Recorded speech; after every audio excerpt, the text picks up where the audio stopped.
Hello বন্ধুরা, welcome to বাবিস kitchen. আজকে তোমাদের সঙ্গে একটা রেসিপি শেয়ার করব। শীত তো প্রায় চলেই যাচ্ছে, একটু গাজরের হালুয়া বানাবো।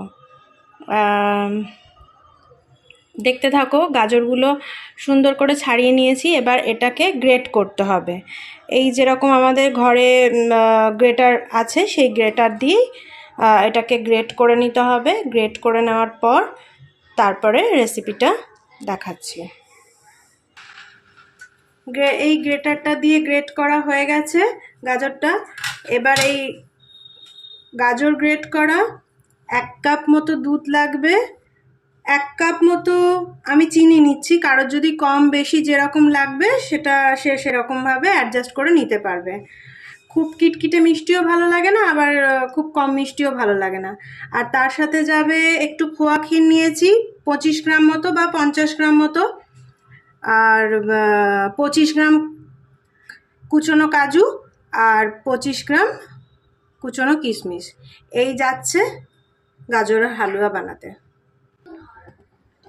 এবার গ্যাসে কড়াইটা বসিয়ে দিয়ে 4 চামচ মতো ঘি দিতে হবে কড়াইতে।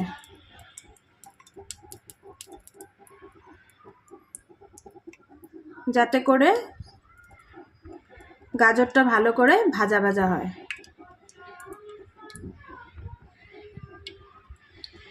চার চামচ মতো ঘি দিয়ে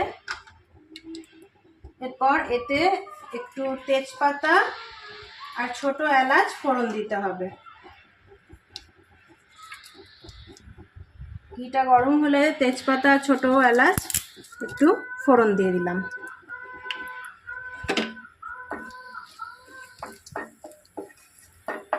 ফোড়নটা ভালোভাবে গরম হলে এর মধ্যে গ্রেট করে রাখা গাজরটা দিয়ে দিতে হবে।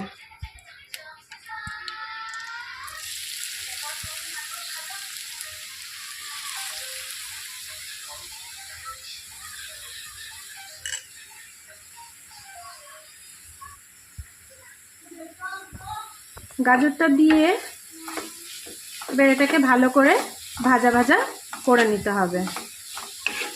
যতক্ষণ না এটা নরম হচ্ছে ততক্ষণ একটুখানি এটাকে এই ঘিয়েতে ভাজতে হবে। এটা একটু তাড়াতাড়ি নরম করার জন্য আর টেস্ট ব্যালেন্স করার জন্য একটুখানি অল্প একটু নুন দিলাম। নুন দিলে কি হবে, যে কোনো মিষ্টি খাবারে একটু 1 চিমটে মতো নুন দিলে টেস্টটাও খুব ভালো হয়, আর এতে গাজরটাও একটু তাড়াতাড়ি নরম হয়ে যাবে, ভাজাটা তাড়াতাড়ি হয়ে যাবে। এবার এটা আমরা ঢাকাও দিয়ে দিতে পারি, একটু ঢেকে দিলে এটা তাড়াতাড়ি নরম হবে। এটাকে আমরা ঢাকা দিয়েই বরং ভাজাটা করি। দেখুন, ঢাকনা দিয়ে ভাজতে ভাজতে কি সুন্দর নরম মোলায়েম ব্যাপারটা হয়ে গেছে। ঘিটাও একটু একটু ছেড়ে এসছে গা থেকে, তার মানে ভাজা ভাজা ব্যাপারটাও হয়ে গেছে, নরমও হয়ে গেছে। সুন্দর একটা গোলাপি গোলাপি মসৃণ ব্যাপার এসে গেছে। এবার আমরা এটাকে আরেকটু সেদ্ধ করার জন্য এর মধ্যে আমরা 1 কাপ মতো দুধ দেব, যাতে এর কালারটাও এনহ্যান্স হবে আর এটা একটু সেদ্ধ হবে, খেতেও ভালো হবে।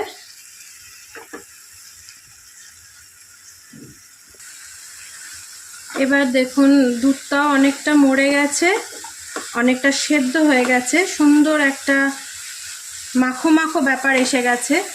এবার এটাকে মিষ্টি করার জন্য আমি 1 কাপ মতো 250 গ্রাম মতো চিনি দেব।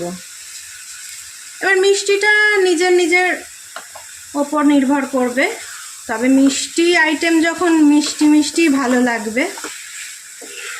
আর বন্ধুরা, আপনাদের সাথে একটা জিনিস শেয়ার করতে চাই। এই গাজরের হালুয়া বানানোর সময় আমার ভাইয়ের কথা খুব মনে পড়ে। আমার ভাই আমার থেকে বয়সে অনেক ছোট, কিন্তু ছোটোবেলায় ভীষণ বায়না করতো, দিদি গাজরের হালুয়া বানাবি, গাজরের হালুয়া বানাবি। তো আমি মাঝে মধ্যেই ওর জন্যে বানাতাম। অনেক বড় বয়স পর্যন্ত বানিয়েছি। এখন তো সে বিয়ে করেছে, মেয়ের বাবাও হয়ে গেছে, কিন্তু যখনই এই গাজরের হালুয়াটা বানাই ওর কথা খুব মনে পড়ে। তো যেটা বলছিলাম, ভাই তো ভীষণ ভালোবাসে, মনে পড়ে ভাইয়ের কথা এই গাজরের হালুয়া বানালে।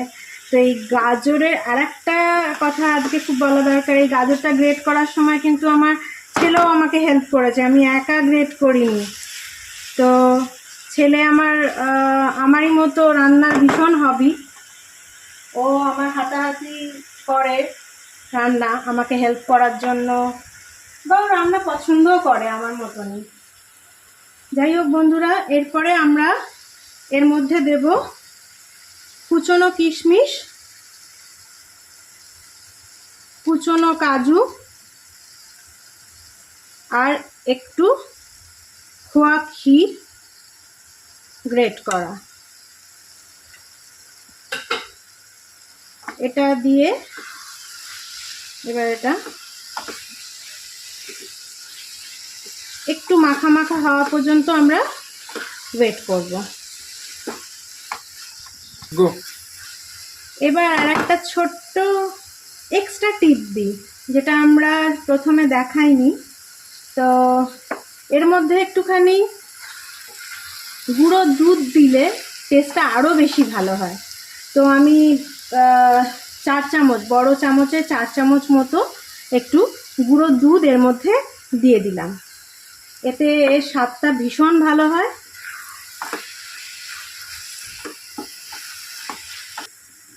বন্ধুরা দেখুন, এটা একদম রেডি। সাইড থেকে ঘি ছেড়ে দিয়েছে এবং সুন্দর একটা মাখো মাখো ব্যাপার দেখতে লাগবে। গাজরের হালুয়া একদম খাওয়ার জন্য রেডি, পরিবেশনের জন্য রেডি। কেমন লাগলো আপনারা জানাবেন আমাকে, অবশ্যই বানাবেন, অবশ্যই জানাবেন আমাকে রেসিপিটা আপনাদের কেমন লাগলো। দেখুন বন্ধুরা, কি সুন্দর দেখতে হয়েছে গাজরের হালুয়াটা। আপনারা অবশ্যই বানাবেন এবং আমাকে জানাবেন। তো আমার কাছে একটুখানি খোয়া ক্ষীর একটু বেঁচে গেছিলো, সেটা একটু ডেকোরেশনের জন্য আমি ব্যবহার করছি। আপনারাও চাইলে করতে পারেন একটু ওপর থেকে এই গ্রেট করে দেওয়া, যাতে একটু দেখতেও সুন্দর লাগে। সব জিনিসই তো আগে দর্শনধারী, তো দেখতে ভালো লাগলে খেতেও ভালো লাগবে।